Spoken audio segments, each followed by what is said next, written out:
I'm a businessman, yes, I'm an entrepreneur. Ooh, yeah. I'm a businessman, yes, I'm an entrepreneur. Ooh, yeah. I'm a businessman, yes, I'm an entrepreneur. I'm a businessman, yes, I'm an entrepreneur. Ooh, yeah. Crystal Mitchell, do you have my business plan? Just review the pages of my marketing plan. Good afternoon, everyone. This is Gilbert Buchanan, the small business paramedic, along with Crystal Mitchell. And we're on the Business Zone. It's been a long time, and I'm back on the air, working with the best co-host in the radio business. Oh man, how cool is that? The best co-host in the entrepreneurial, training, hosting, service providing business. Okay? All right. I like that. What's up, Crystal? Hey, Gilbert. Everything is great. Hey, everybody on Facebook Live. If you guys buy your computers, you actually can tune in to morrismedialive.com and you can check us out live. Look at that. Candace just tagged in.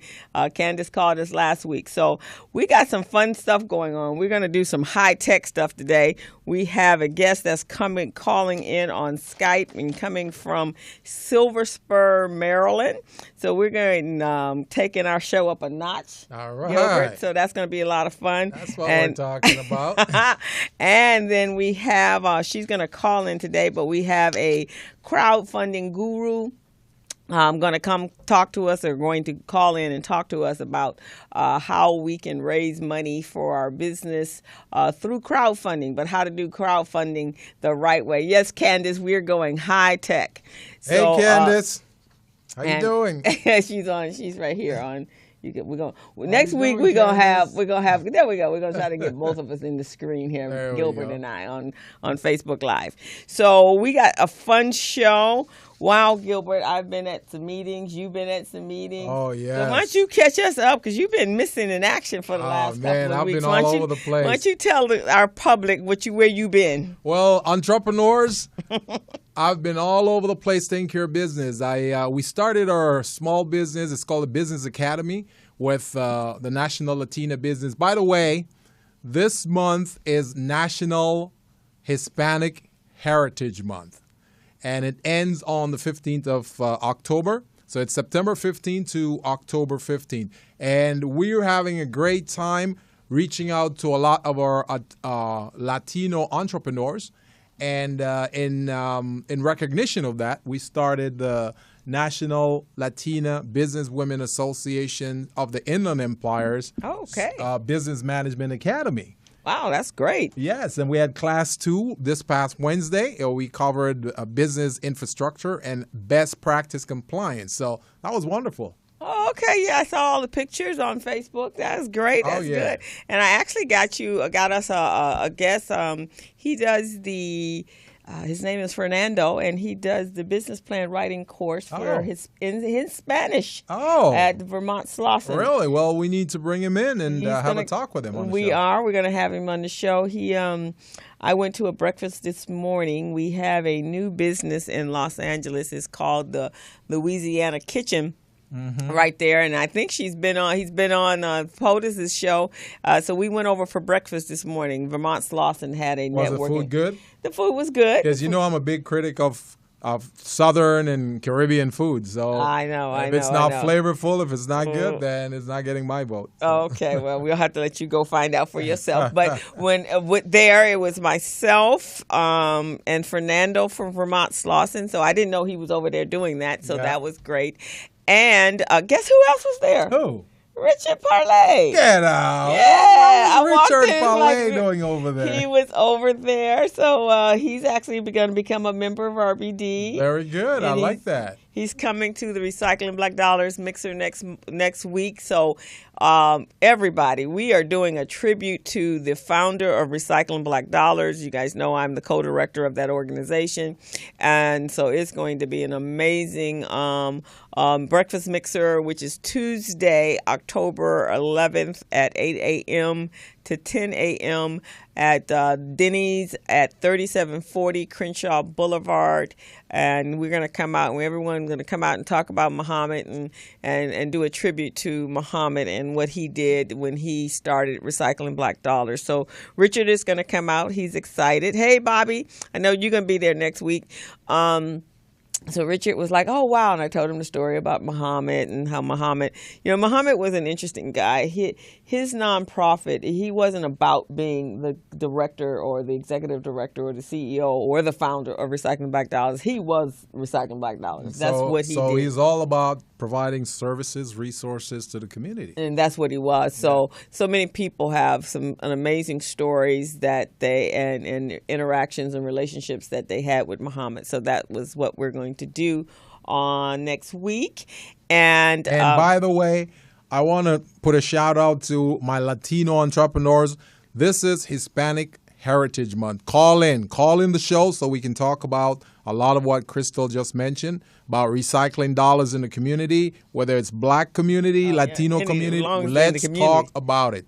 Call us right now. Yeah, so we want to talk about we need to take care. We need to take back our communities, yes. And we need to create economic empowerment in our communities so that the things that are going on in our communities at least will cease and desist. But that's not going to happen until we start creating money and bringing money in and working collaboratively between the black and the brown, working together to build a strong community. We're living here.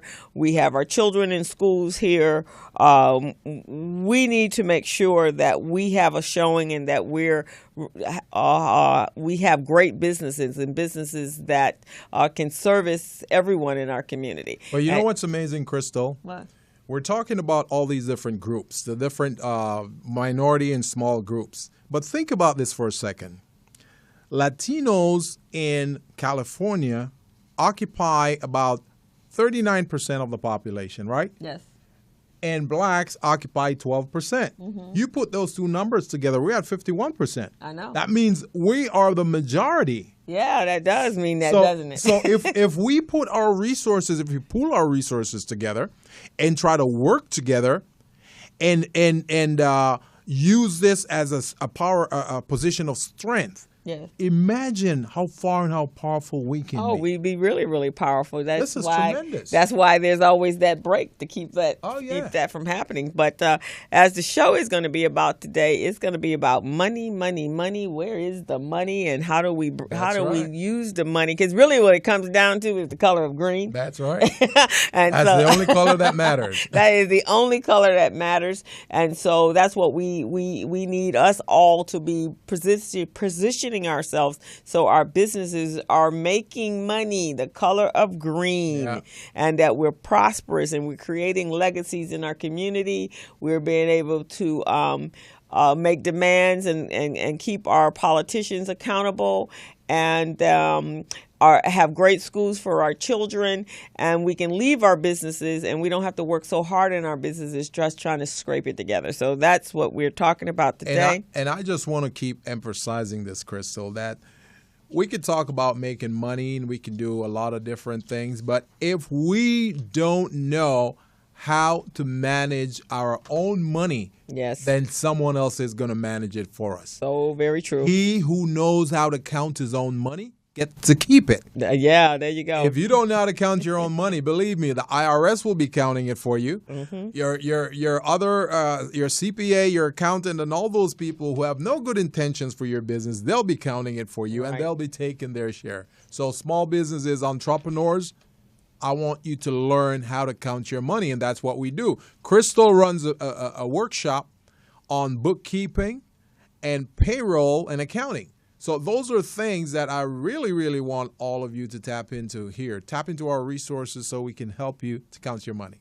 And, it's funny because this past week, the taxes for Donald Trump was released, right? And I was watching a YouTube video, and Mark Cuban was saying, it was interesting that one that he claimed a loss of $900 and something billion dollars, just under $906 million, which is just at $1 billion, right? Yeah. But Mark was saying when he started counting the money, he was saying there was no way because he didn't have that kind of wealth. Right now they're saying that his net worth is about $156 million. That's a little short of some millions in order to have lost 900. So he was talking about the legal tax loops that are there with what do they call them? Insurance programs that were being offered at the time that took place, and other kind of loss prevention that they could use as a write-off, but not necessarily he have the money. So those are what happens with the big boys. The big boys play that kind of game. They learn how to count their own money. Right. And so it's like last week when we had Kim Folsom on the show, she was saying when we start a business, $1 million business. Yeah. We're not starting a $100,000 business. Yeah. We're starting $1 million business, and we're working our way up to that process, right? So that is what we have to start doing. We have to rethink how we do business and why we do business, and then, but when we start our businesses, we need to be thinking of our businesses on those levels. Well, you know what, Crystal? One of the things that I think is really critical and important that many of our small businesses don't think about is one, they really don't know how to do this. They want to do it, but they really don't know how. I see you have 3 pointers here that you want to present in terms of how wealth is being destroyed in the community. So you want to discuss these for a little bit and let us actually, go over this is what our guest is going to talk about when he taps in. Is he here? Well, no picture. Well, actually, what we could do, we could give our version of this based on what we know in business. You see what I'm saying? Okay. So we could go over this because I think these are 3 critical points that small businesses really need to understand and recognize. So one of the key things that destroys wealth, Crystal, is ignorance or lack of knowledge. Yeah, lack of knowledge is a big thing. Ignorance. So the thing about it is we don't know what we don't know. And we need to surround ourselves with people who at least understand something, who can tell us a little something. Now, ignorance is, here's an example of ignorance within small businesses. Not knowing your numbers, not knowing your finances, not knowing your ratios. Yes. Not knowing how you calculate certain things. How do you come up with a valuation for your business? How do you do that? Right. And if you don't know it, are you seeking it out? Are you trying to learn how to do that? Because your business may be worth a lot more than you actually think it's worth. Because there's so many factors involved. Exactly. And they don't know that. They don't know that, if you happen to have intellectual property, that becomes part of your net worth because that has value to it. But a lot of people don't know that. And so those are the things that when you have a coach, and when you go to workshops and classes and you're looking for those type of how do I manage my finances and how do I create wealth in my business? So you go, even if you can't leave your businesses, like Candace was saying last week, that she's working, so it's hard. But today, workshops and webinars come to you. All you have to do is turn your computer on. So, as an entrepreneur, you're working 24/7 anyway. I know I am. Yeah. So, if I can't get it done in the daytime, then that means that at nighttime, that's when I take time out and I too. And I don't know about you, but I too partake in webinars that are offering me new ways of doing my business and keeping and staying on top of technology, because that's a deal breaker right now if you don't know how to do that. But also understanding what are the new disruptive ways of raising money for your business, or the new disruptive ways, or even creating additional revenue streams in your business. Right. Because a lot of businesses, if you started out one way, let's say you've been in business for the last 10, 15 years. Well, the way you did business 5 years ago, the way you did business 10 years ago, 2 years ago, for that matter, is totally different. Exactly. So the way you were acquiring revenue when you first started your business is probably very different than the way that, especially service-based businesses, retail, you know, whatever the trends are, so you're staying on top of the trends. But for service-based businesses, you got to stay in tune. You got to stay on top of stuff, because that is true. and when one avenue is not working, you need to know, okay, what do I need to do now in order to generate new business? And if that requires some more education or collaborating with other individuals, then that's what it takes in order to continually create profitable streams of income. You know, what's amazing is we define wealth in a lot of different ways. A lot of people think having a lot of money is wealth. And I just want to go over one quick definition here, which says wealth is the abundance of valuable resources, or it could be valuable material possessions, that creates assets and puts you in a strategic position wherein your capacity provides leverage for you. So you can access those assets that you need whenever you need it. Exactly. You see what I mean? And then the other side of that as well is when you're making money in your business, you don't have to go look for money. That's right. Because people with money come That's to what look I'm into you to talking want to about. invest in your business, right? You've got value. You have value. You've created, and now they're looking for you. They're seeking you out because they see your traction.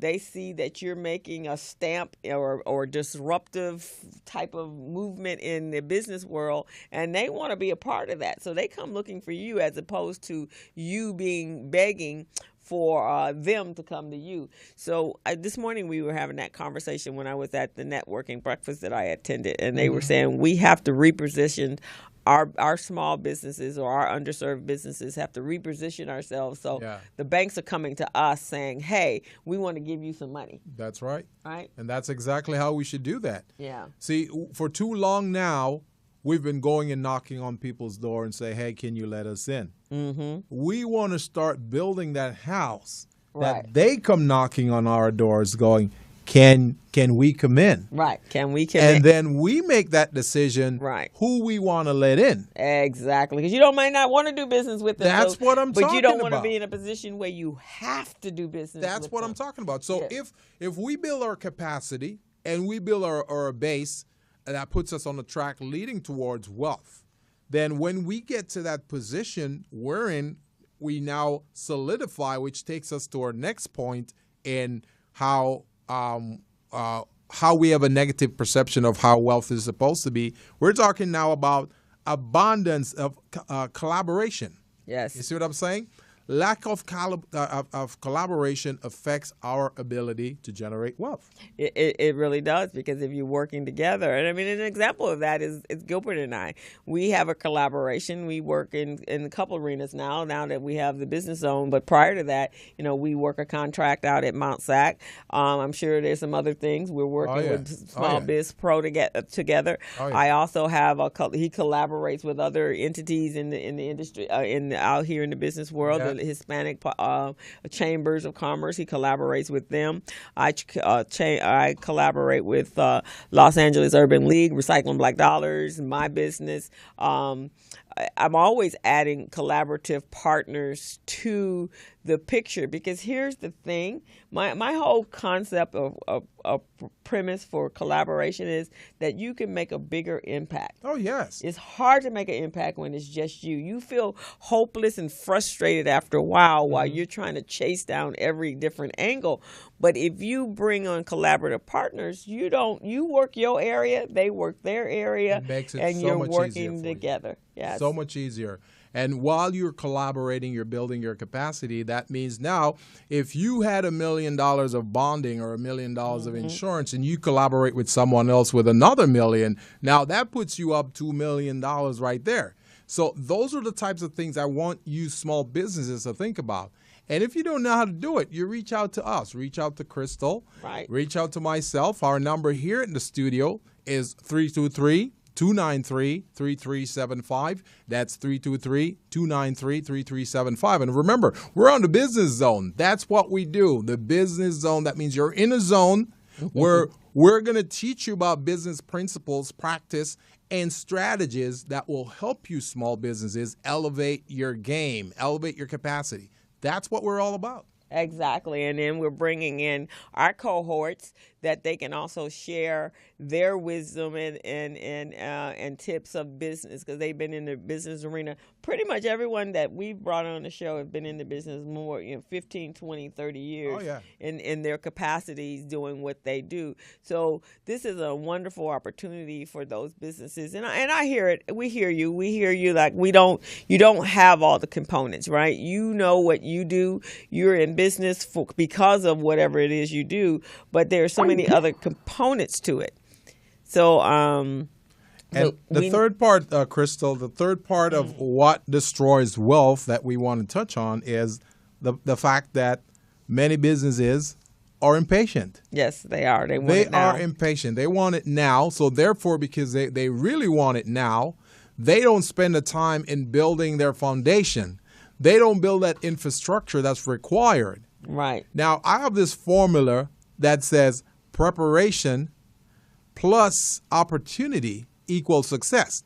Yes. Preparation plus opportunity, that equals success. So many small businesses, in order to reach out and grab success, you need to prepare. Yes, you do. You need to generate mastery in your field, in your space. Yeah, you do. You have to right. You have to, and it takes time. I mean, even my business, I've been in business for 20 plus years, 25 plus years, and it's evolved and reshaped and redirected itself. I mean, the core of what I do is there. But, now I'm more focused on training than I was on actually applying the applications for other people. And you understand patience. As I understand patience, and I also understand that businesses are cyclical, and that there are some times that you have some low ebbs and some high ebbs, even in a service-based business. And you're going to stumble sometimes. You're going to stumble a few times. As a matter of fact, you're going to stumble a lot. You're going to stumble a lot. Businesses. So you got to have that energy and ability to pick yourself up, brush yourself off, look at what caused you to stumble, and said, okay, this will never happen to me again. So you prevent that event that really caused you to stumble. So you really don't want to fail. And that's really what this is all about. But here's what I found with stumbling and even failing in businesses is those are good things. Those are not bad it's a learning things. experience. That's why you don't want it to happen again. Right. And so you learn why. What you should be doing is analyzing why it did or why you failed or what we may call a failure. It also helps you redirect, because you get to, if you really take time out and look at it for what it really was, then you understand that, oh man, wait, if I had not have done it that way, so now I'm not going to quit. I'm going to go back and I'm going to readdress it in a different way, and I'm going to do my research, and I'm going to seek out someone that has experience in this particular area, and then I'm going to come back. And here's the other thing. Okay, mentors and having mentors and coaches they help you with your direction. And I believe we have a call. Is this hi? Who's calling, please?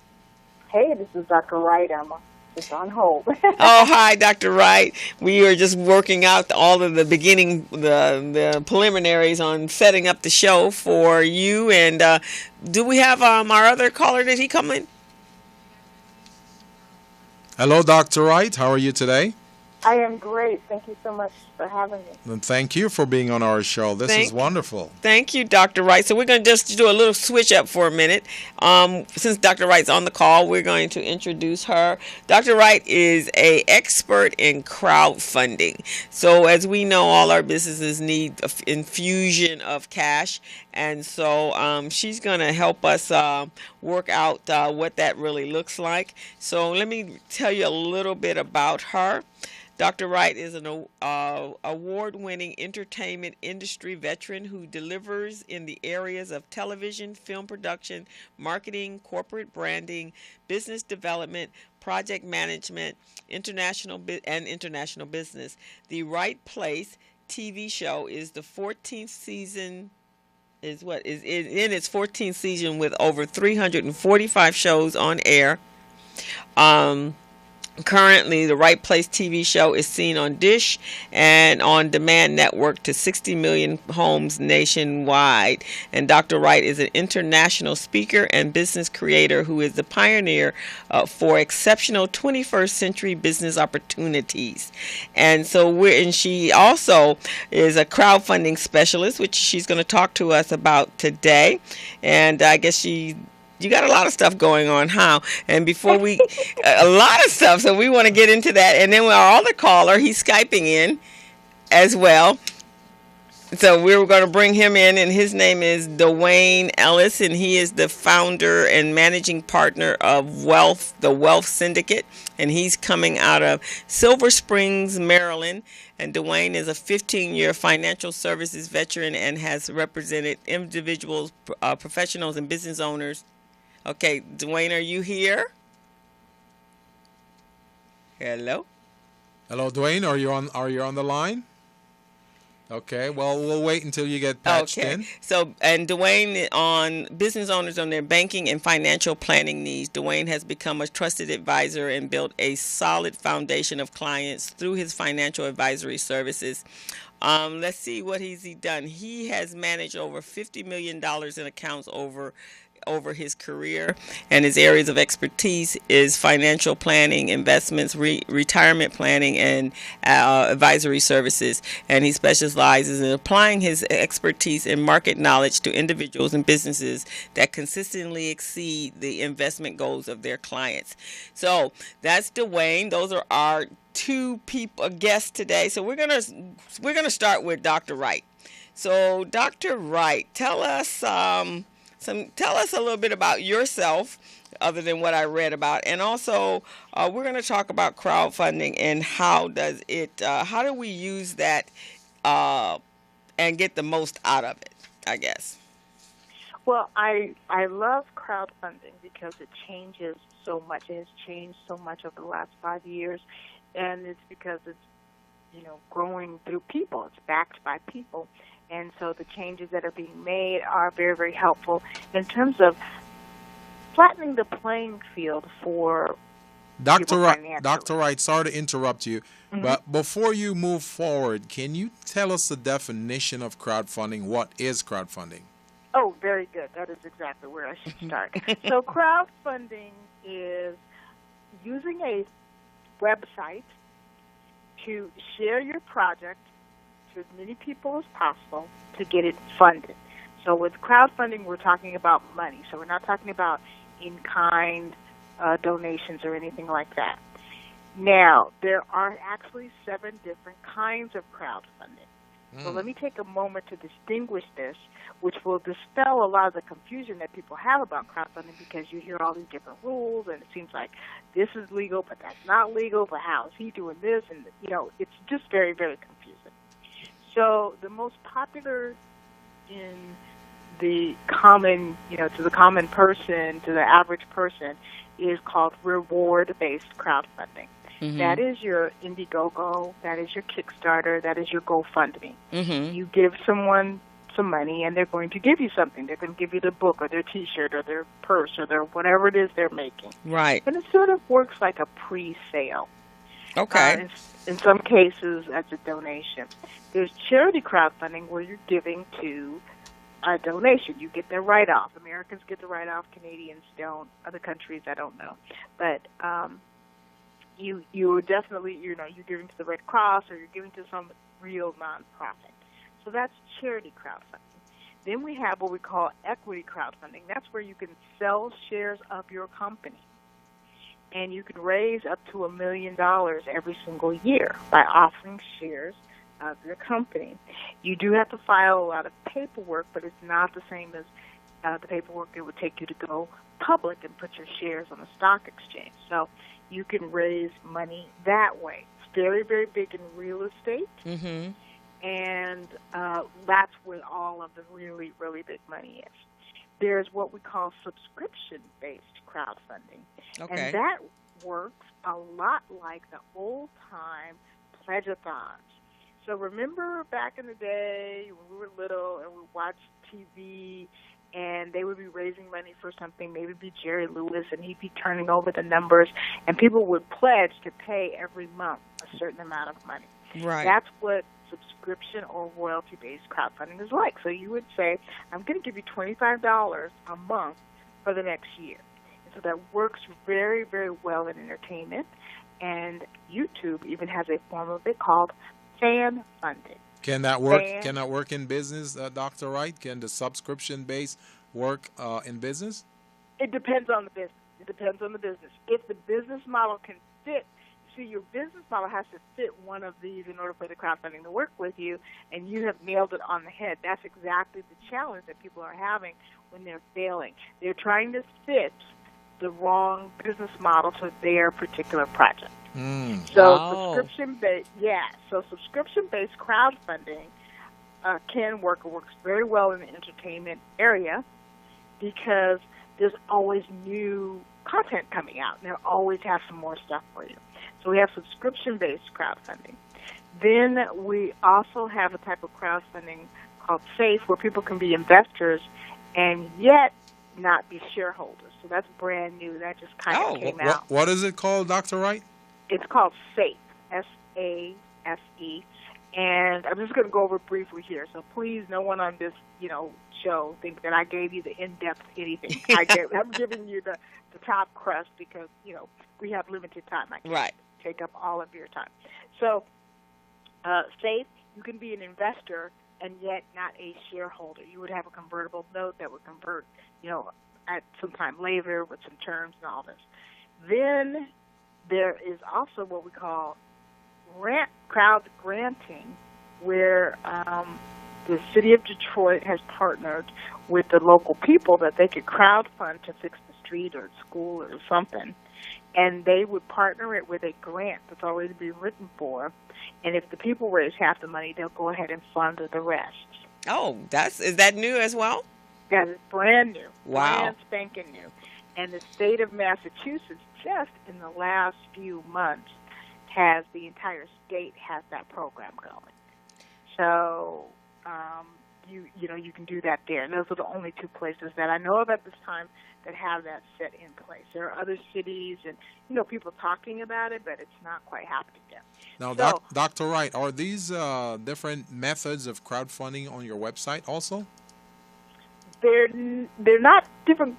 No, I don't offer crowdfunding a website. I don't have a private website where people can crowdfund. My job when I work with people is consulting and setting up their programs. They can use any website they want, but I don't personally run a crowdfunding website. Oh, okay. So there are special crowdfunding websites for each of these types. So if you wanted to do subscription, TubeStarter is a great site to use. If you want to use the equity sites, you must do it on the equity sites. You can't sell shares of your company on Kickstarter or Indiegogo or GoFundMe. They're not set up for that. Okay. So each of these different types of crowdfunding must use different types of sites.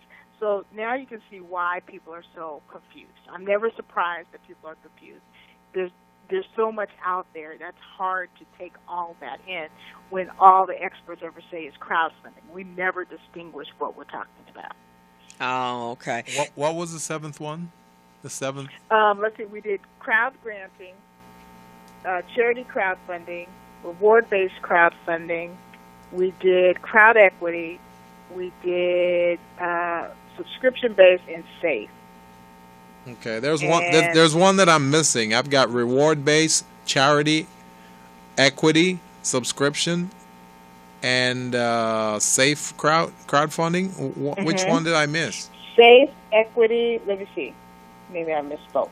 SAFE, equity. I'm writing them down too. SAFE, equity, subscription or royalty, reward-based. Charity is in a separate category because you need to do it differently than you've done the others. Uh-huh. Let's see. Oh, I guess that's it. Then I guess that's it. Okay. So early, I know I have another business that I have a business partner that we were launching a crowdfund for this entity to launch a business that we're going that's going to launch shortly, but so we did it with Rocket. I think it Rocket Fund or somebody of that nature. Rocket Hub. Probably Rocket Hub. Yeah, it was Rocket Hub. And one of the things I recognized was that it requires a lot of marketing, or at least very strategic marketing and social media, your traditional and your more social, your online marketing, just getting that word out. I've even heard of crowdfunds that use public relation. Hey Don, how are you? That use public relation specialists to help them really drive it so that they could get the publicity they need, especially nonprofits that use it in that manner. You hit it on the head. That's exactly it. A lot of people don't realize that you have to market it. You have to have a budget for that. And people come to me and say, hey, I'm trying to raise $500,000. I say, great. What is your budget for us to get the word out there using all of the techniques that you just talked about? And sometimes they'll say, I don't have a budget at all. And I'm saying, wow, you've got it. PR costs money. The advertising costs money. It costs money to get you in front of the people who will give you money, and that is part of crowdfunding. It's the crowd. You've got to get in front of the crowd. Mm-hmm. So when you say you need all of that, that is exactly right. That is exactly right. Right. Okay. You guys have a clear understanding of what crowdfunding. Oh yes. Yeah, because I thought, when I first read about it and I think I read about it in Forbes, and I'm a follower of Fast Company and also Inc. magazine, and they were really pushing it. And this was even before the equity fund. I was waiting for that to come up, waiting for that to be approved, which I think was earlier this year, right? That Obama passed that. Yes. So that was, I thought, a great way, because startups have a hard time finding monies for their businesses. Not, your SBAs and other entities and banks. They really truly want you to have some traction before they invest in you. They want to make sure that they're going to get their money back, how they're going to get their money back. So I thought that crowdfunding was a great way for that to happen. And so I did a lot of research on it, and I know it has evolved over the last 3 or 4 years, but I think you do workshops, don't you? I do. I do workshops online and offline. I teach for the Los Angeles Small Business Administration about once a quarter. I teach for the Las Vegas Small Business Administration Office once a quarter. I'm teaching for free on Periscope every single day. Oh, okay. And I do, I do a lot of online teaching so that people can understand it. Because that's the other thing. People have to be ready for the opportunity. A lot of people are going up and they'll say, yeah, I need $500,000. I need this investor. I said, great. Where's your business plan? Oh, well, I don't have my, the things are not in place for you to receive that money. And so that's a big challenge, too. Even with crowdfunding, to a certain extent, certain things have to be in place. And when you're talking to an investor and you're getting to know an investor, number one, the first conversation cannot be, "Hi, I need money." Investors want to get to know who they're talking to and what you're talking about and what's going on. And people don't know how to succinctly explain what their business is, and they need to go from an idea to a real opportunity. Right. And from an idea, everybody has ideas, but until it's an opportunity where money can be made, or there's something to make some money, there's nothing for the investor to invest in. So we want to talk about this a little bit more, Dr. Wright, because you got some great information. So what we're going to do, we're going to take a quick break right now. So once we take this break for about 2 minutes, we'll come back to you and we'll talk some more, because I'm really curious to know how this crowdfunding works in terms of small business. After they get the funds, then what happens next? So let's take a break. Okay.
Pro is a cloud-based, all-in-one business management, procedure, and market research system that is uniquely designed to help minority business owners become business-ready, contract-ready, and bank loan-ready. This powerful tool makes running your business a very simple and easy process. SmallBiz Pro provides immediate access to key documents in 10 seconds or less, so no more searching for those important documents when you need them. It gives business owners a sense of order and confidence. Are you ready to become business ready, contract ready, and bank loan ready? Then log into smallbizpro.net and get your limited free trial of SmallBiz Pro today.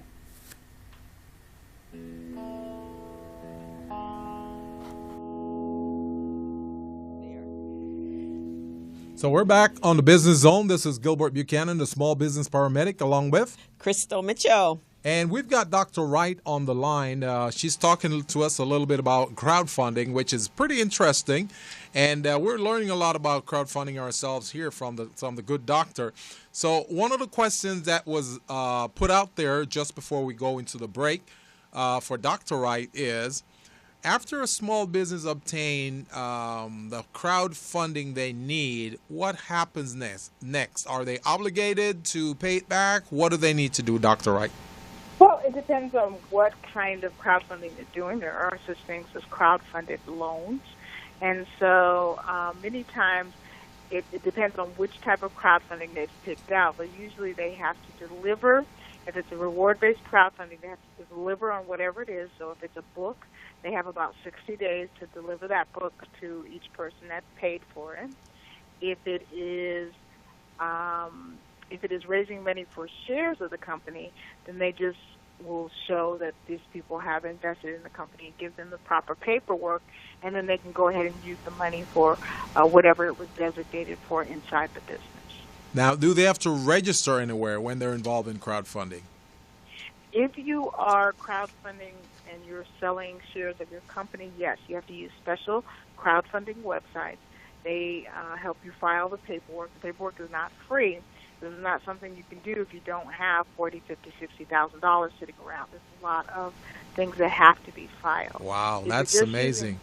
If you're just using reward-based crowdfunding, then no, you don't have to register. You can use any site you want to use. You can also even do it on your own site if you wish. Okay, excellent. Well, Crystal is going to go ahead and introduce our next guest, which is on the line, so we can have an interactive conversation here, Dr. Wright. So stay on the line, please, while Crystal introduces our next guest. Dwayne, you there? Hello? Hello, Dwayne. Are you on the line? Oh, wait, she's trying to... I think Dwayne is experiencing a little technical difficulties on the line there, Dr. Wright. So we'll continue. Crystal, do you have a question for Dr. Wright? Yeah, my question, Dr. Wright, is what are so we kind of talked about the different types of crowdfunding. What are some of the pros and cons, say, for a small business? Are you there, Dwayne? I'm here. Can you hear me? Hi, Dwayne. How are you? We're a little challenged there with our technology, but we working it out, huh? Am I coming in loud and clear now? You are coming in loud and clear, and you are because on. I need a 19-year-old here to teach me about this Skype. Good. Well, welcome to the show, Dwayne. This is Gilbert Buchanan, the small business paramedic. Pleasure to meet you, sir. And also on the other line, we have a call-in, and it's Dr. Letitia Wright. She is there we go. We can see Dwayne now. We also have Dr. Letitia Wright. She does crowdfunding. I've been listening intently, actually. Okay. I was talking, but I've been listening. I've been enjoying myself.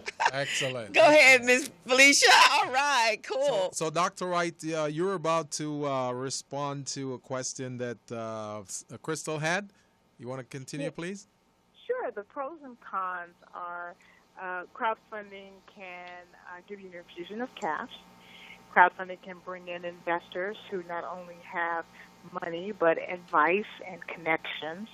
Crowdfunding can be great because it creates a hungry tribe for your products and services, people who are very, very excited about it.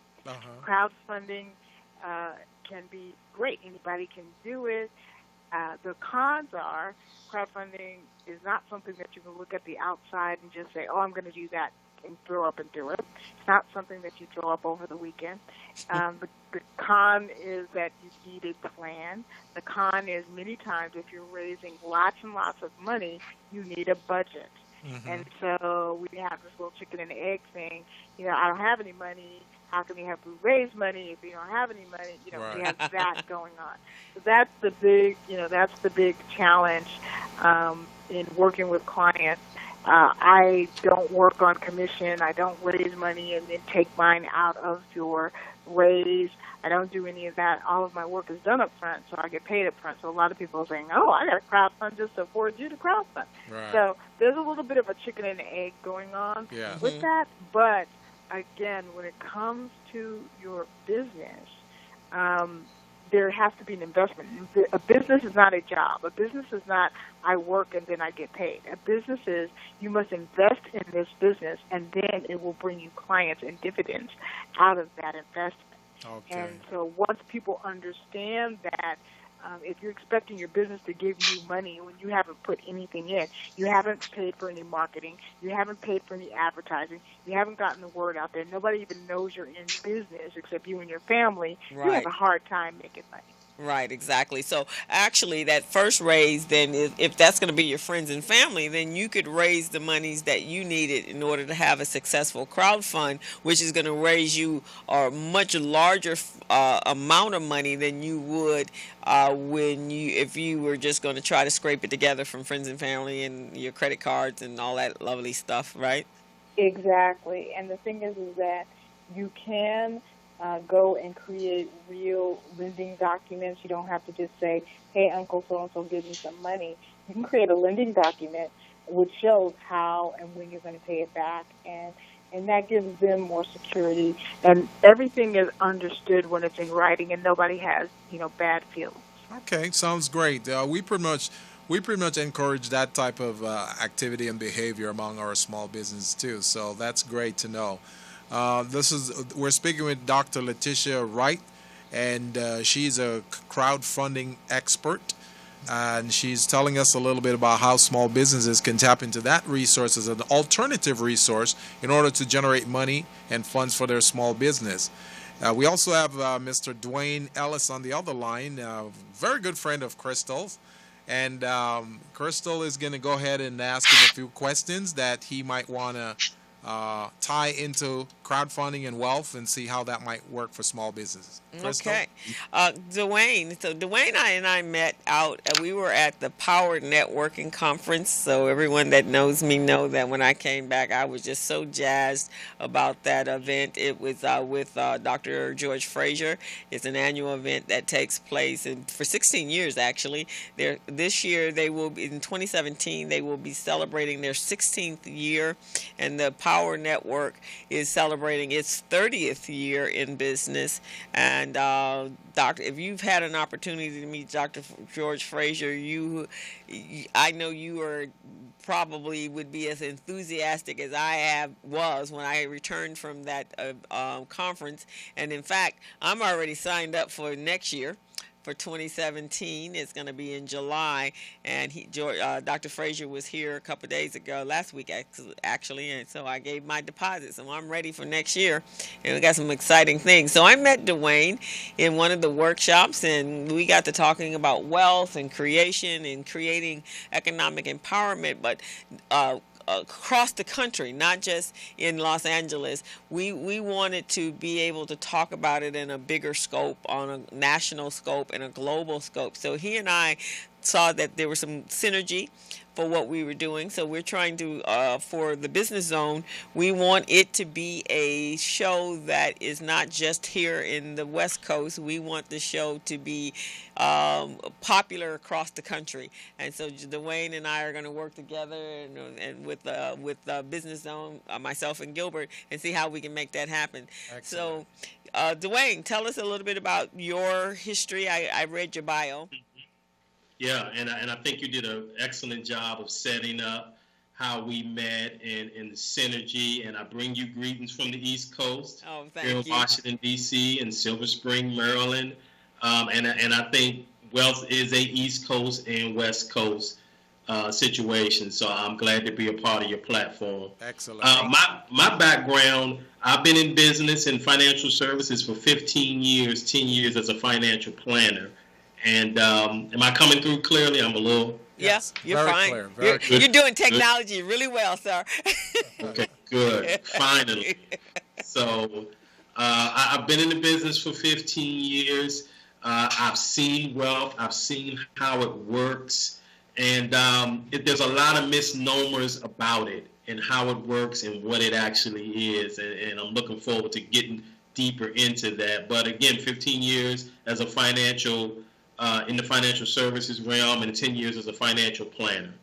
I worked for a lot of corporations. I actually started the Wealth Syndicate in November of last year, and it's been a great experience. So I was enjoying the talk about crowdfunding and the talk about businesses needing funds. I think they said at the George Fraser event, you always need money as a small business. There's never a time when you don't need money. Because you just don't know what's going to come up. So that's a very important talk as well. Dwayne, do you currently work with small businesses? And if so, what size? Absolutely. Small businesses of all sizes. I would say small businesses with revenues of about $500,000 and up are what I primarily work with. And their needs are much different because they don't have the 401k plans and the IRAs to fall back on. So their planning is a little different than the average individual. Right. Now, Dr. Wright, are you going to be at the Power Network next year? Yes, I am. Are you going to be one of the attending. speakers? I haven't been asked to speak yet, but here's hoping. Okay. That's one of my aspirations as well. Is waiting for George to give the okay so I can be a speaker. So I'm working on my way. I'm working on it. Yes. So, Mr. Ellis, tell us on the air here for our small business population, how does your financial services background help small businesses that you're working with gaining access to capital? Good question. With the small businesses that I'm working with now, it's a very interesting situation or relationship when I work with small businesses because I'm a small business owner and I know my passion is the Wealth Syndicate, and every small business owner I work with, their passion is their business. So sometimes they forget about the personal side. So there's going to be two sides to their planning. There'll be the business side where we'll talk about key man insurance and business insurance and setting up 401k plans for their employees. And then there's also a personal side where they're setting up things for their family as well, personal insurance, disability insurance, and the like. So it's almost like working with two people when I work with small businesses. I work with them as a business owner, and then I work with them as an individual as well. So do you also work with buy-sell agreements? And if so, can you tell the audience a little bit about buy-sell agreement, what they are and how they work for small business? Absolutely. Very, very important. A buy-sell agreement is an agreement with partners in a business where if something happens to one of the partners, there's insurance taken out on each partner so that insurance would go to the business to either purchase the shares of the partner who's passed or in some cases to fund the family of that particular owner has passed as well. So for example, if you have two owners, they'll have policies on each other. If one of them passes, then that insurance benefit would go to the business, and the business will have an opportunity to either, in most cases, buy the ownership rights of the past individual. So that's very important when you're trying to keep a business going and creating a legacy. Right. That's very good to know. Crystal, do you have any questions? So wealth, that's kind of your area of expertise. So when we're talking, when you're coaching or talking with or advising a small business on creating wealth, what is your advice to them, especially when they're right in that that infancy stage of seeking money first? Sure, absolutely. Yeah, I mean, when you're at the startup age, there's naturally going to be a lot of money put in those first 1 to 3 years. So you just have to anticipate that. Sometimes I meet small business owners before they start the business. So that's one of the first questions I have. Are you well capitalized? Because you're going to need capital in those first couple of years as you're starting up the business. Normally 1 to 3 years. You're really putting a lot of cash into the business. So it's just important, you know, from a financial planning standpoint, that you actually have a plan before you start your business, a business plan. Right. You want to have that to help you have a direction as you're going through those first 3 years of business. You don't want to forget as a business owner to still invest in your IRAs, to still put some of your business revenue away for your eventual retirement. Most of my business owners, they always think I'm going to sell my business for $3 billion and ride off into the sunset. And I rarely see that happen. So you still want to be disciplined and put away, along with that capitalization of your business, you still want to put away for your own personal retirement. Let me ask this question. Let's say that we have someone that's thinking about going into business, and they've had a corporate career, and so they have those 401ks and all those vehicles in place. So what would be your advice for them utilizing some of those resources that they have? Or maybe they're coming to you 5 years or 3 years before they're about to retire, and now now let's project out what your second act is going to be, and how can we position you utilizing those tools you're speaking of in order to prepare them? Because, Dr. Wright, that could help with laying out that foundation for crowdfunding, right? Absolutely, because they have an existing business. They have to know, are you inviting people in to become shareholders? You know, what are you offering? And, you know, I talk to many people, and they're like, well, we're gonna sell, you know, we just thought they would give us money. And it's like, no, investors make their money work. And people even have to understand the difference between what an angel investor is looking for, what your average investor is looking for.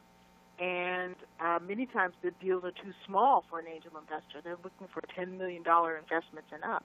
And while everybody would be glad to have $10 million, not many people have a plan of what to do with $10 million to make it make money.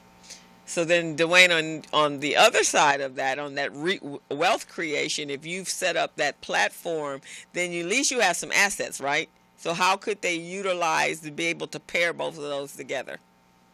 Well, you know what? As a financial advisor, in that specific situation that you spoke of, you really have to have a candid conversation with the client. If they're going from 20 years in corporate America, about to do that second act, as you say, you know, you really have to, I really impress on them the fact that it will take some capital, unless you're crowdfunding, unless you have angel investors.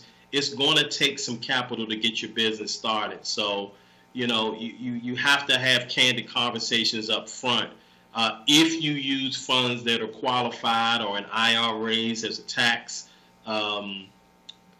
deduction, not a deduction necessarily, but there's a tax hit for that as such. So you've got to have those conversations up front. Is this the right thing to do? If it is the right thing to do and you believe in your business, then you put all you can into your business. But so, you have that conversation up front. So what would be your advice? Because I have a couple of clients, and actually I think I ran across somebody recently that had said that they were going to sell their home, and they were going to use all the money in their 401k so that they could start their business, so that they would have whatever their investment to get moving with their business. What would be your advice as a financial planner on someone that said that they were just about to wipe themselves out? That would be my advice. You're about to wipe yourself out. So can you tell them from your standpoint? You know, over the years, I've had to have some, like I said, candid talk and some tough conversations with people because I really value people's financial future and their freedom and what they're going to do for the next few years. it's really going to depend on a lot of factors. Their age, what business they're doing, what kind of board of directors or advisors do they have, does their business make sense? And one of the great things about working with me is I have a sense for business. I'm not only a financial advisor that deals with stocks and bonds and retirement, I have a sense for business as well. So That's good. Yeah, in that particular scenario, if you're selling houses, if you're wiping out 401ks, you may need to look into some crowdfunding. You may need to talk to Ms. Wright about that and get some other people's money involved. I don't know in that scenario that I would advise them to do those two things. You know. Okay, yeah, because that's a common thing. Because I think when people hear, when they're going to a bank says, which was traditional funding, what skin do you have in the game? Where are you going to put some money up? So, where are they going to think about? Okay, I got my 401k, I got equity in my house. If I sell my home, so they're thinking that that's what that means. When where's your equity that you're putting up, or your investment into your own business, and so they take that literally. Which my thing is, businesses in the first 3 to 4 years, it can fail, and at that point, Yes. you didn't lost out on all of that you've invested into your business over a time frame working for someone else in order to create this passion business, and for whatever reason, I mean, 6 years ago, or what has it been, almost 9 years ago, when the economy crashed, there was nothing anyone could do. Correct. And you know what, Crystal? I mean, my job is really, and it's really cliche to say it, but I'll say it. It's like a doctor. If you come into a doctor's office and you tell them you got a headache, they're checking your pulse, they're checking your blood. The last thing that they'll check actually is what you're actually coming in there for. And now I understand the reasoning behind that, because the prescription that they're going to give you, they have to make sure that the other parts of your body are functioning correctly and it won't counteract in a negative way. Right. So really, as a financial planner, all of those factors that you said, I take them all into consideration.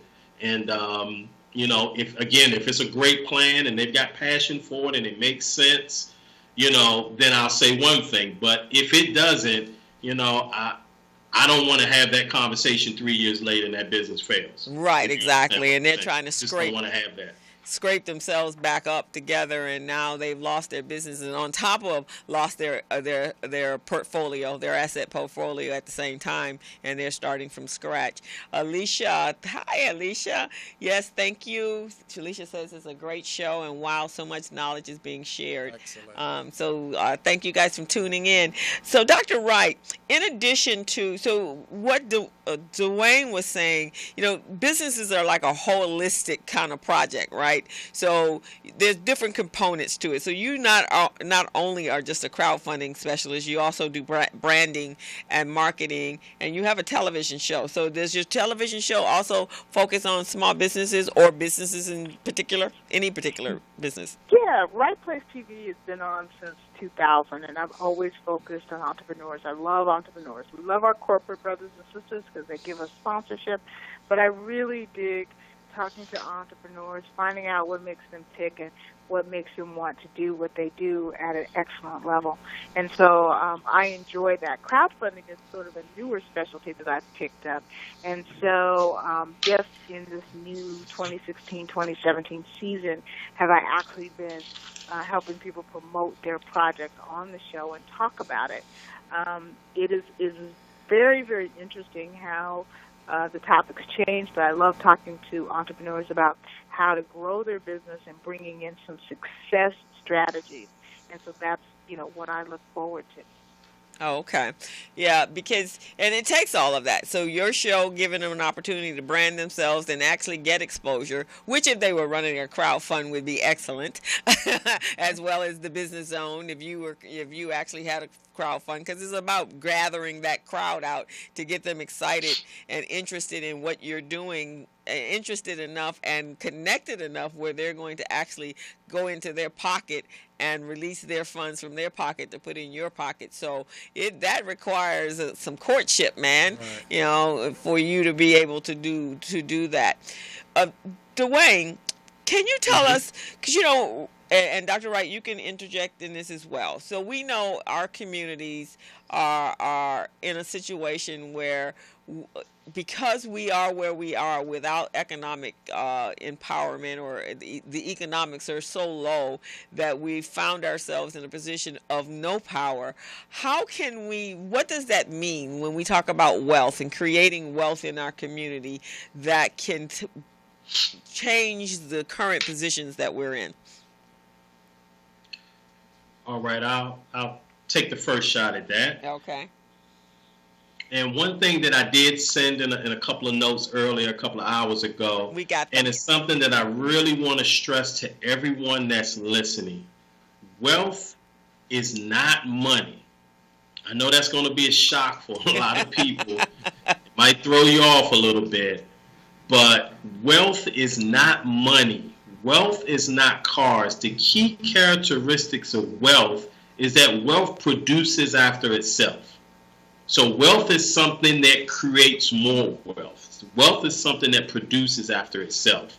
So you can use money and convert money into wealth. For example, and you said it, Gilbert, a little earlier about the bond situation, where if you have $100,000, it's just going to be $100,000. Yes. You know, unless you do something with it. Yes. You take that same $100,000 and you put it in, let's say, a municipal bond, paying a 5% coupon, which is like 5% interest on that money. Every year, that particular $100,000 is going to produce an extra $5,000.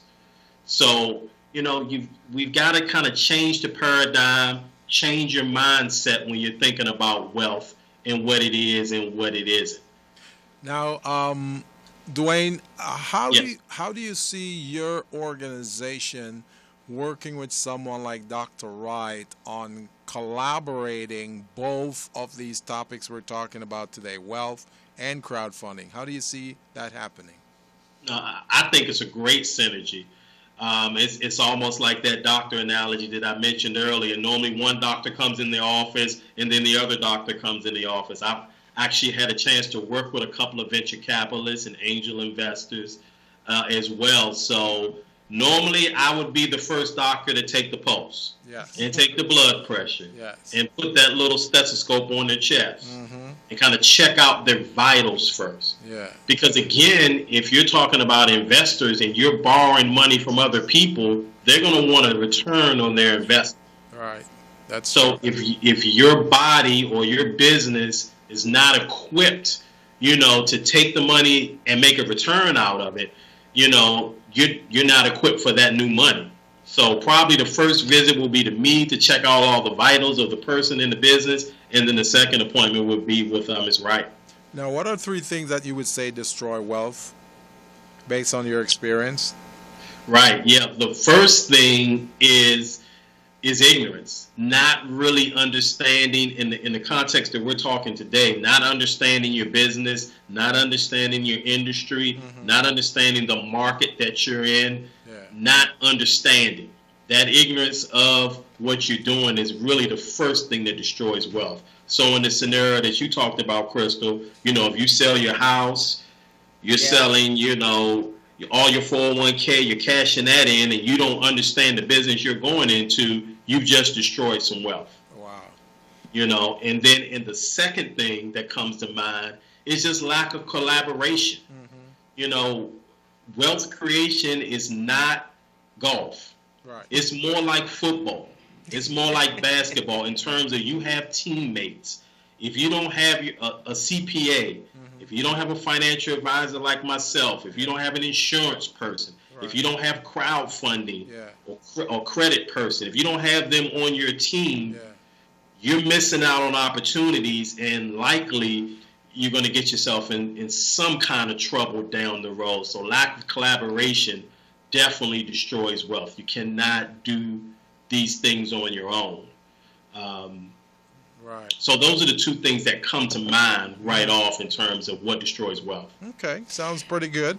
I'm sure the listeners love that response. That was pretty good. Crystal, you had a question? So, Dr. Wright, from your standpoint, what does, and as you've been speaking and talking and working with small businesses, how do we create that long affecting wealth that can change the framework of our small businesses within our communities?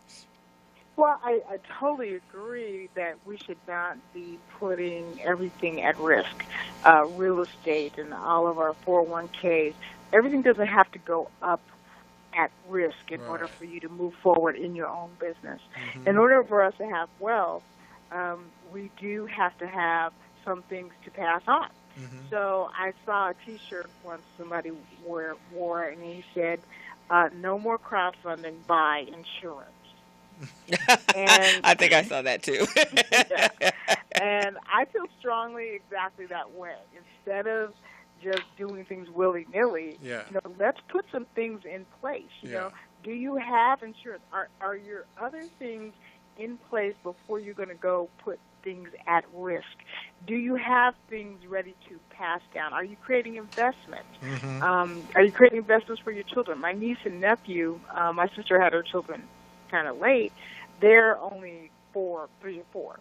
And so because through the new methods of crowdfunding, you can directly invest in U-Haul without going to stocks and shares and everybody else. Mm-hmm. You can go directly to them and get like this quarterly, income coming in. Yeah. I bought them into U-Haul. So every time we're driving around and a U-Haul truck goes by, I say, look, there's your truck. There's your business. Oh, okay. Excellent. And so we have to start being very sober with what we have. Mm-hmm.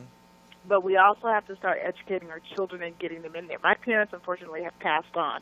And so the conversations about investments and stocks and real estate, my dad is not here to have that conversation. My parents were together until my father died. Mm-hmm. And so he's not around to have that conversation in front of these grandchildren. Right. And so I'm having the conversation in front of it. Yes, it's over their head. Yes, they don't get it. Mm-hmm. But I want them to be hearing these words so when it's time to really get into it, they're not scared and intimidated. It's something that they've been hearing all of their lives.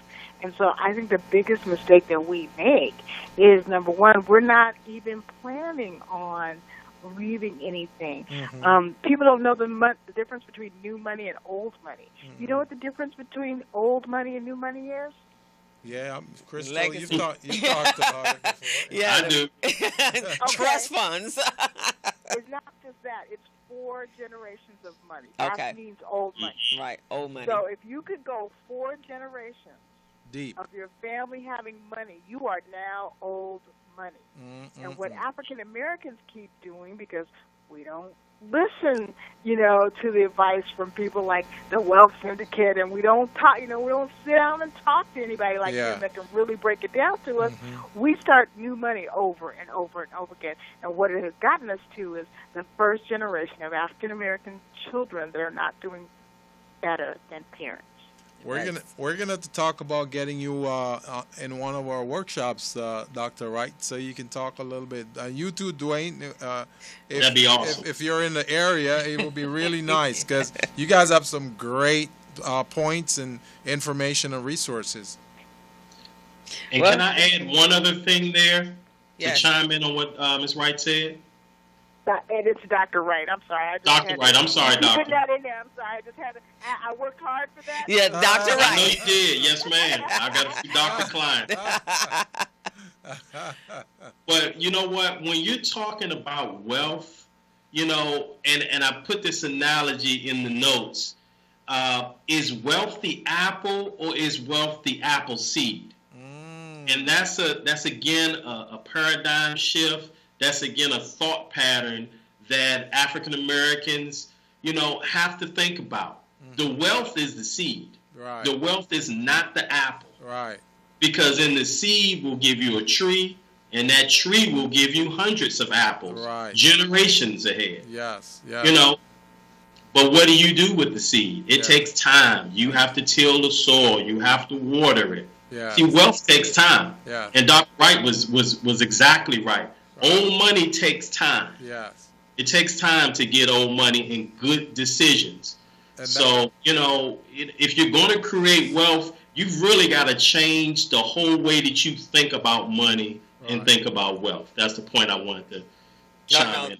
That's an excellent point for those that are on Facebook Live. So we're talking today about wealth creation and how is that's one of your statements was being impatient, because it does take time. Yes. I mean, to plant an apple tree is going to take several years to make it so it can populate, and then continue to do that year after year after year. So really, then with that in mind, then we're talking about we need to be having these conversations with our young people today, so that and we're talking young as young as your nephews, Dr. Wright. You're absolutely right that if they understand about the stock market, they understand about creating passive income. When they have their children, after they grow up, they have their children, and then they can start passing that down. Because at this point, those of us that are 45 and over, if our children are still young, we can still have that conversation. But definitely 50 and 60 plus, if you didn't pass that over or have those discussions with your children 20, 30 years ago, then that's not going to happen. But we can now look at our younger generation, which is what Dr. Frazier has been talking about, creating the $1 million for 1 million children. We can work on that so that this world can be a better place for them. Absolutely. There's still things that we can do. Maybe you can't leave as much as you could if you had started planning at 20, but there are something that you can do. Just putting aside a policy for your burial and some extra cash for your burial would do a lot in halting the next generation from being all messed up for 2 years because they're trying to figure out how to bury you. So there's some great things we can do. And I just wanted to give away, I have a free guide called Crowdfunding Made Simple. Mm-hmm. And I just wanted to give out a text number where people could download it for free. It'll help them understand more about crowdfunding. Oh, yes. And then when they get to the point of asking questions, they'll be well-informed, whether they're talking to me or whoever they're talking to. Okay. So, what is that text, Dr. Wright? Sure. You can text BOOK, B-O-O-K, to 909-906-9797. So that's, that's BOOK, 909 906 9797. Beautiful. And what they can do is they can use the text on their phone. It'll bring them to a link. They can put it in their email, and it'll send them the book. It's a quick read. It's a great read. Mm-hmm. It's got 25 great crowdfunding sites that you can start looking at. Okay, so we're going to do that as well.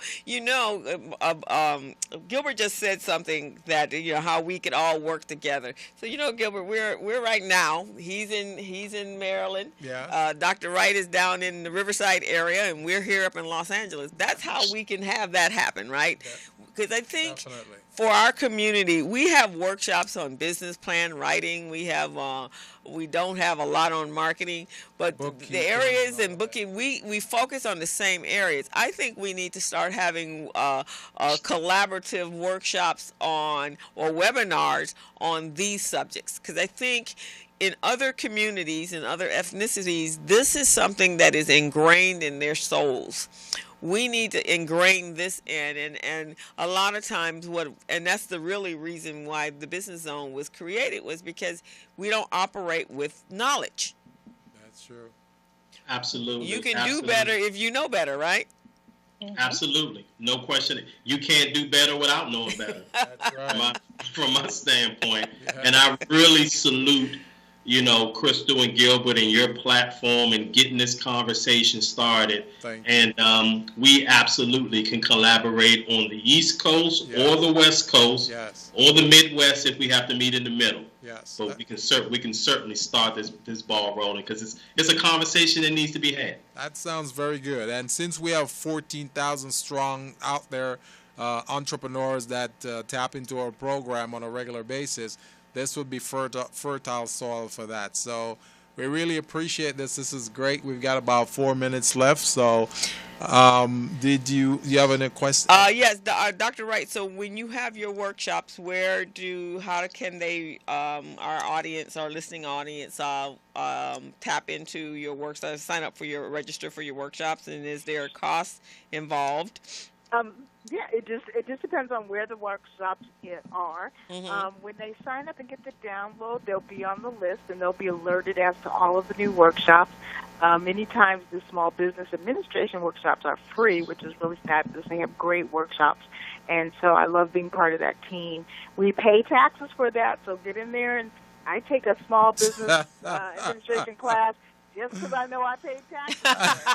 Now that's a good concept.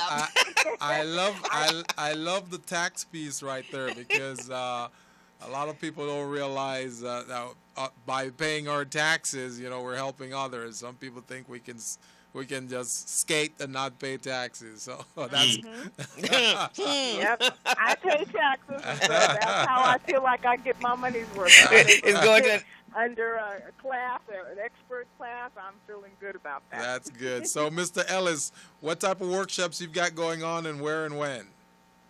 Good question. I'll put the website up first, www.thewealthsyndicate.com, www.thewealthsyndicate.com. Actually, Crystal caught me at a great time. I'm actually in the process of writing an ebook now, so once that's out, hopefully I'll come back on your program and talk more about it. But it's going to really be talking about the psychology and the paradigm of wealth, and it will get into some of those other aspects, estate planning, insurance, and the like. So, I love that. I love that. That's great. So everybody just keep posted to the website, and as things come about, we shall promote them. And if you could put a little chapter in there on how this impacts entrepreneur, that would be great, because entrepreneurs need, I think one of the points that you raise about wealth is that what really destroys wealth for entrepreneurs, small and minority-owned businesses, is that they're impatient. So, yes, if you can emphasize the significance of that with entrepreneurs, that would be really great, step by step. Will do. That sounds great. All right. And Dr. Wright, how do they reach you? They can reach me at getcrowdfundedddnow.com. They can call the office, 909-235-9744. And I am on social media as Dr. Wright One. So you can find me on Facebook, Twitter, Snapchat, Periscope. You could actually Google Dr. Wright and I will come up. So well, we're definitely going to connect with you on social media, because we've got some great things going on Facebook as well. So both of you will now become our new best friends. Yep, and I'm on Facebook and Twitter as well. Yes. Yeah, we love collecting new friends. So, Dr. Wright, how do we? How do you actually access the Right Place, the TV show? Is that on the Right Place TV show? You'd have to go on Dish on Demand, but you can go to rightplacetv.com, WRIGHT Place TV as in television.com, and you can watch a few of the episodes there. Okay. And then what I will be doing in this new season is making sure all of the episodes get to YouTube, which I have not been doing in the past. Okay. And so people who are not in the area will get to watch it. So now, I'm really excited about it. Now, I got a quick question for Dr. Wright and Mr. Ellis. Prior to today, did any of you ever go to YouTube and look at our videos of the show to see what we provide on this show and the audience that we target and what our mission is? I went to your website. I didn't have time to watch videos, but I did go to the website. And for me, I always try to research whoever show I'm on, so that I'm tailoring what I'm saying to you. That's just a thing that I do. Yes. But I didn't have time to actually watch a show. My preference is to watch 3 shows before I go on, so that I'm really down with what you need to do. So I hope with all my heart that I really educated people and gave them what they needed. And so if you're going to bust me on that, no, I did not do Oh, no, you did. That's That's not what this is about. We're a resource for entrepreneurs and small business. So the reason I asked you that is, if you looked at previous shows, you would see some of the things that we speak about for small business, and we've been getting a lot of great feedback on it, saying that our platform is really unique, and it provides a service that no one else out there is providing. So, I just mentioned that to show that, what you're doing today and what Mr. Ellis is doing today is a part of that archive, and it's phenomenal. Thank you so much. Thank you for having me on. Absolutely. Thank you so much for having me. Thank you. Thank you. Thank you both for contributing. And so we'll have to have you both back on at some given point in time and continue this conversation. But I think the more we talk about wealth and the creation of that and resources and tools to make that happen. And actually, so I just got a little idea for. I do QuickBooks, and I've actually been working with QuickBooks for last while, since 1989 or so, 83. I think they started in 83, 88. Since she was 3. Yeah, since I was 3. I was a prodigy. So, but one of the things they've recently done for our conferences, we now do all our conferences virtual. And they do a 3-day virtual conference, and you have speakers pop in, and then it's a mall, like a virtual shopping mall, so you can go and look at the different booths and vendors, and then the topics are all geared around whatever subject is, and in that case, it's all about financial. It's all about QuickBooks, and it's about the affiliated marketers that they work with. So we ought to think about that maybe and do something like that. That could be pretty revolutionary for our industry. Yes, we can work together. That sounds great to me. And we have a parting gift for both of you on this show. There's a patent pending program that we developed here on the Business Zone. It's called Small Biz Pro. And Small Biz Pro is a cloud-based 3-in-1 business management, procurement, and market research assistant system that helps small businesses to locate, manage, and organize their paperwork, and also to keep them in compliance with government rules, regulations, and all of that.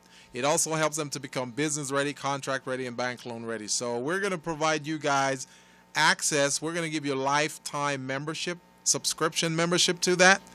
Awesome. For free.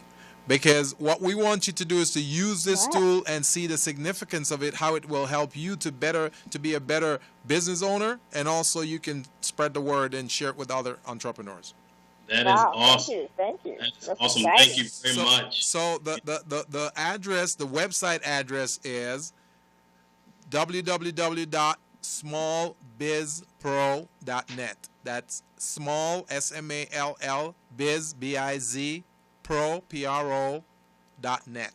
So just go there, follow the instructions, and register. Click on register or logging or register, and it will take you through the steps. Okay.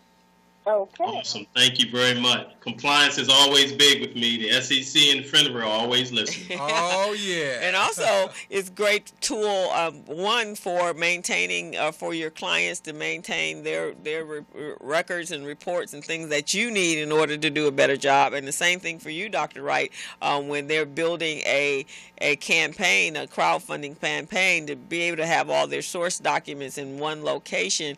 And it also gives you an opportunity to do a lot of research. It has the industry codes for and whatever you need to research and out there. It's really a very powerful tool. So you guys will you'll see that when you sign on to it. But it'd be great to as a referral for your clients as well.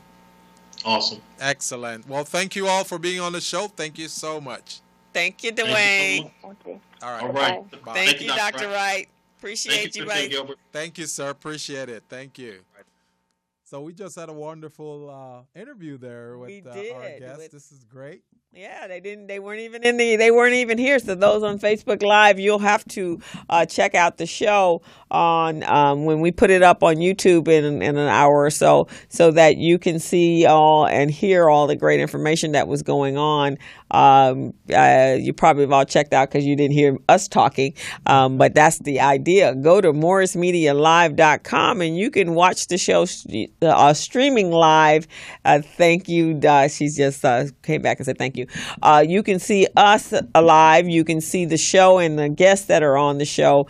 And so today we did something special. That was kind of cool. Yeah, we had that's great. Skyping on one line and call in on the other. Groundbreaking. That's what Morris Media Live will do for you. Yeah, small and Miss Felicia is just awesome. Thank you, Miss Felicia. So we're going to go ahead and take a quick break and then right we're going to now. come back and talk about some things. That's going on. Exactly. So Okay. let's take a break.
Pro is a cloud-based, all-in-one business management, procedure, and market research system that is uniquely designed to help minority business owners become business-ready, contract-ready, and bank loan-ready.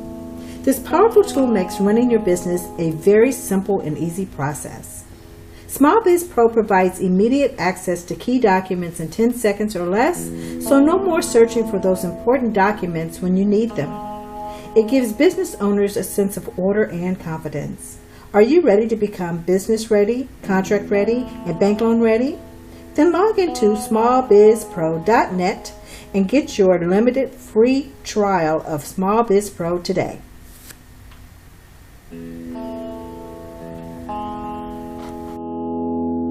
Have a show.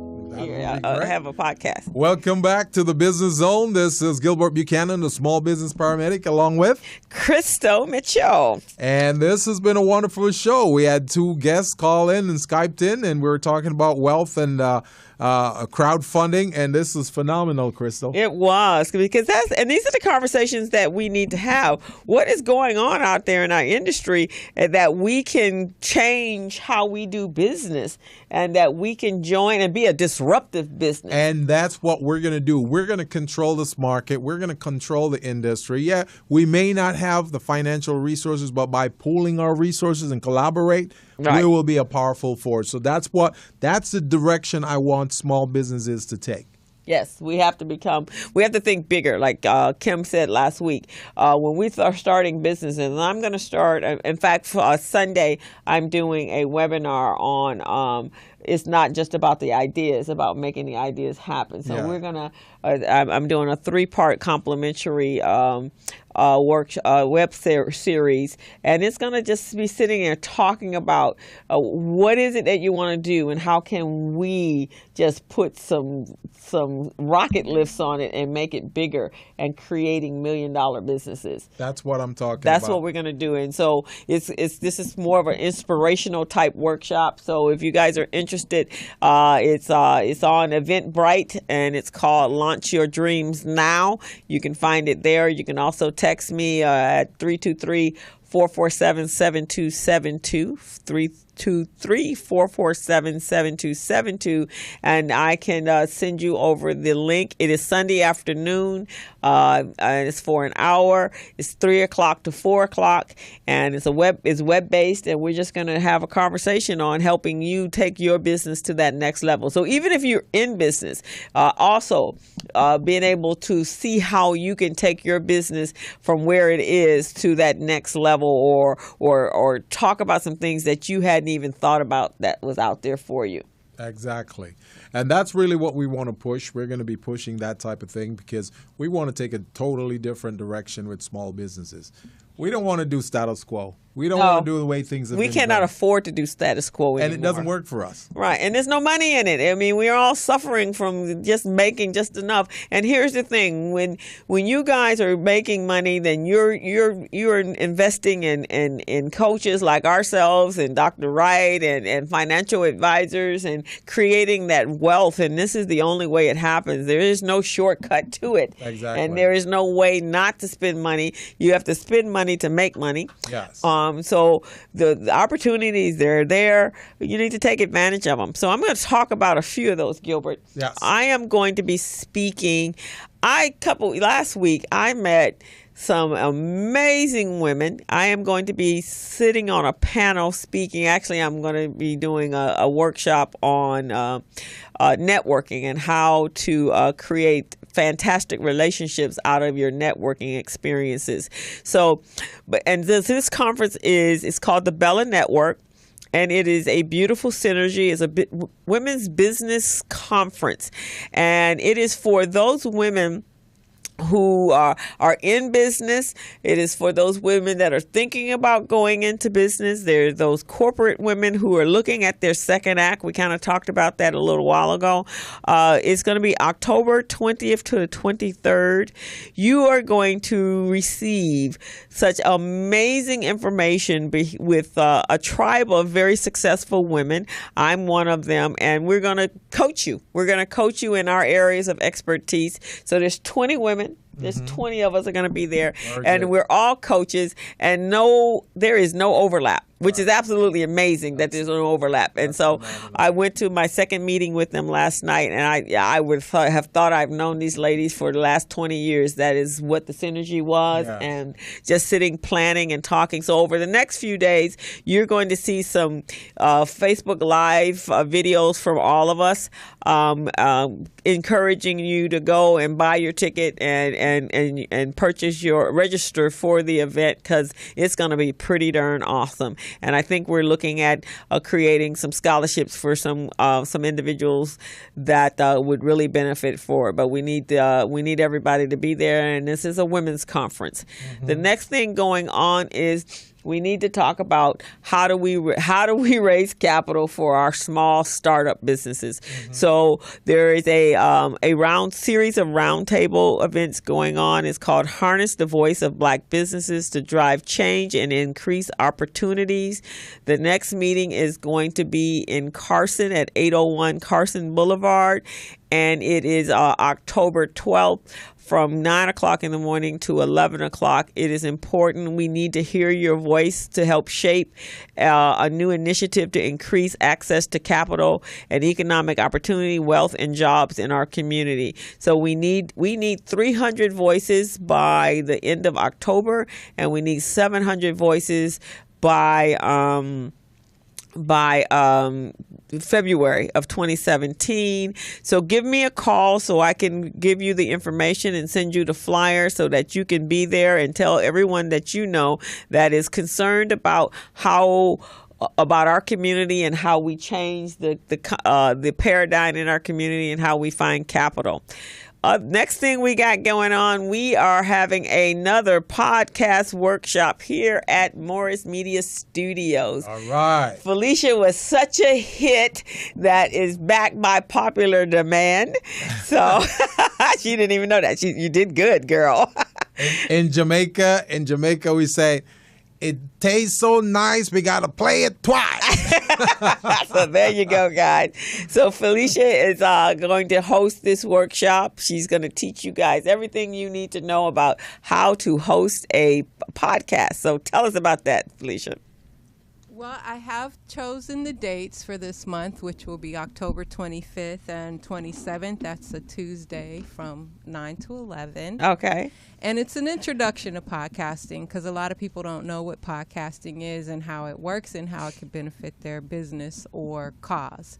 So that's what we'll be doing here. Okay, fantastic. Thank you so much for helping out with that. No problem. No problem. Hey, this is what small business, the Business Zone is all about. We provide resources and collaboration. We want to make things great for our small business because no one else is doing it for us. So. Exactly. And the other thing, I want to remind everybody again, Recycling Black Dollars' breakfast mixer is Tuesday, October 11th at 8 a.m. at the Denny's on Crenshaw and Coliseum at 3740 Crenshaw Boulevard. Come on out. We're doing a tribute to the founder of Recycling Black Dollars, Muhammad Nazardine. We'd love to have you come out. Let's see what else is going on. Actually, when we put the YouTube up, when we put this show up on YouTube, check it out. There is actually a commercial that is showing all of the events that I've posted. There's some fantastic events coming up. The Women's Network group, they're having their event. Black Women Rock, that's an event coming up in December. There's some LA Chamber is having a meeting at StubHub, a networking event sometime next week. There is just so much stuff going on out here. You got any stuff coming up?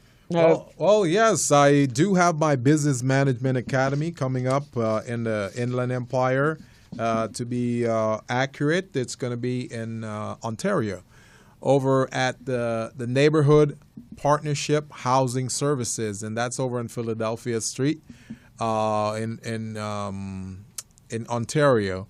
So that's 5th Street and Milliken.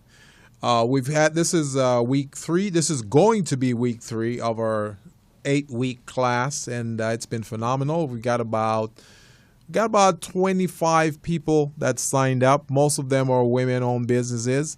And I've said this on the show before, Crystal. I'm going to say it again.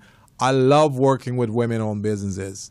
And why is that? The women, why? You hear that on Facebook Live? You know Gilbert why? loves working with women-owned business. Why is that? Because they pay their bills. They pay me on time every time. No hassle. I don't have to send them any reminder notices. I don't have to have my attorney calling them and reminding them to pay me my bill. So I love my woman-owned entrepreneurs. Okay. You hear that, ladies? But you guys, did you hear that? Did you read in between the line? I hope the guys are listening so they know, hey, pay up. That the women are showing them out, huh? That's right. So we've got that workshop coming up on next Wednesday, and next Wednesday is going to be the 12th, rather. Next Wednesday is going to be the 12th, October 12th. So we're going to be covering cash flow management, which is really amazing. We're going to talk about financial statements and a variety of different things. 3 financial statements small businesses need to know about. Do you know what those are, small businesses? 3 financial statements you need to know about. It's your balance sheet, your profit and loss, and your statement of cash flow. So if you didn't know that before, now you do. So start focusing on those. If you're weak in that area, then your business is weak. So I just want to let you all know that. So that's pretty much what I have going on right now. And I have a series of workshops coming up through the California Hispanic Chambers of Commerce. Of course, most of you know that I'm the procurement chairman for that committee. So we'll be working with a lot of small businesses, getting those workshops up and going. So that's pretty much what I have, Crystal. Now, I also want to do a shout out to remind folks that this is National Hispanic Heritage Month. National Hispanic Heritage Month. So we're sending shout outs to Latino-owned businesses. I want you guys to call us or send us email so we can get you on the show.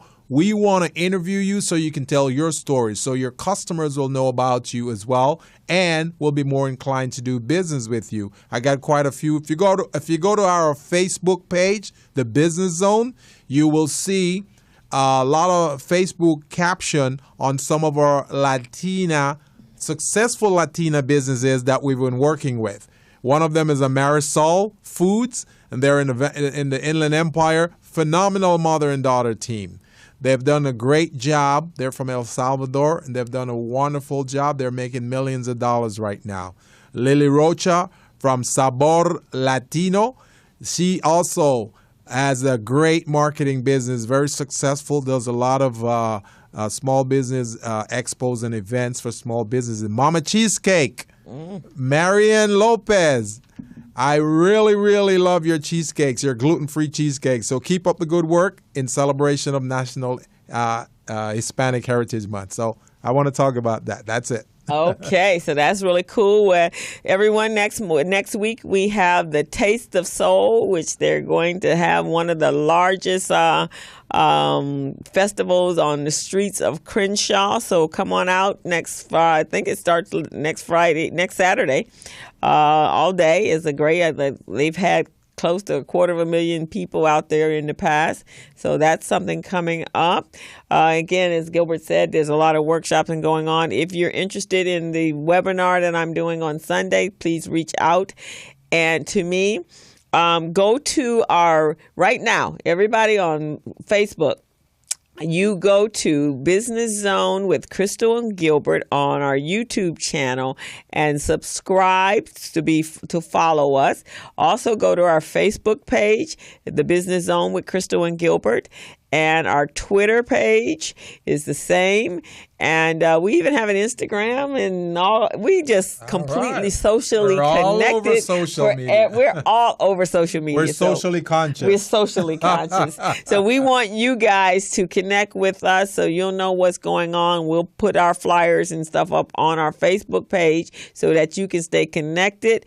If you have any questions, hey, you can even Facebook us and ask us those questions, and we will address them on the show the following week, next week, or the week after. So ask us some questions. We'd love to help you grow your business and actually position your business so you can become one of those $1 million business that we're talking about. We want everyone to extend themselves to saying that my business by 2017 or 28, the next 2 to 3 years, will be a $1 million business. And so I'm going to do whatever it takes, whatever classes, whatever workshops, whatever investments that I have to make that happen. That's going to be my goal for my business. And so we want everybody to rise up to that challenge and make that happen. Excellent. And Candace, if you're out there listening, she was earlier. Just want to let you know, we're still thinking about you and your business. We've got a little snippet of your business on our Facebook page. So make sure you send some traffic to that page. And for those of you who are listening who have not liked our pages yet, please go out and like the Business Zone webpage, our Facebook page rather.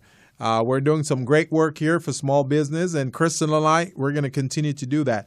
Now, Crystal, you wanted to share with our small business audience about the project we're working on, where we're taking 6 to 10 small businesses and we're going to mentor and prepare them to elevate them to the next level, right? Yes, exactly. So to help them with that challenge that we're talking about, it takes a strategy to get to even position yourself to be $1 million business, or to increase your revenues to $1 million. And that's just the first step. That's not the entire journey. So yes, we want to embrace 6 to 10 businesses, and we will work with you, and we also will share with some of our other colleagues that can help position you to do exactly that to your business. But we have to create a solid foundation. That's your financial structure of your business, the marketing structure of your business, and the organization structure of your business. So give us a call, and we want to help you. And also you can again email us, and you can contact us. You can go to our website. It's thebusinesszone.com. www.thebusinesszone with crystalandgilbert.com, and reach out to us and email us, and we will we'll set up some times to sit down and analyze where you are and where you need to go if that to reach that goal. And also what we're thinking about, Crystal, what we could do, we could put a challenge out there to them right now, entrepreneurs. Why don't you go ahead and let us know if you would like us to host a workshop, a free workshop, to have all of you attend, and then we'll talk about your business and any challenges or pain that you're having within your business. How about that? Go ahead and send us an email or a web message or a Facebook message to that effect. Let us know if you're interested in having us do that for you, and we will host a free workshop for you. How about that, Crystal? That'll work. I think that's great. I think so. So the takeaway from the show today is that wealth takes time, and you want an apple seed versus an apple so that you can create legacy wealth, that we have to be patient, that wealth is not money or cars or paychecks. Wealth is something that is much more tangible and carries a longer time frame to it. Yes. And as well as crowdfunding is a wonderful resource, providing you're choosing the right type of crowdfund to raise capital for your businesses. But as with everything else, it does you do need some initial investments, and you need a budget as to what you're trying to do. And again, we're always come back down to the business plan. Without a plan and without a focus and a structure and an end result, we're going through some futile efforts. Yeah. So we want to have a plan. Everything you do in your business requires a plan. Even if you have a business plan, it's a fluid tool, and you need to go back and revisit it from time to time. So if you need some direction in that area, that is what we're here for, and we have other colleagues that can help you as well. So we have come to the end of our show for this week. We want to thank everyone that was on Facebook Live that tuned in, and for those of you that were on Facebook Live, you now need to go to our YouTube station with the Business Zone with Crystal and Gilbert and check out the whole show. Okay? What's the name of our show, Crystal? The Business Zone. Business Zone. With Crystal and Gilbert. Crystal and Gilbert. So I want you guys to tune in, okay? And we will see you next week. See ya. Have a great week, everyone. Check it out.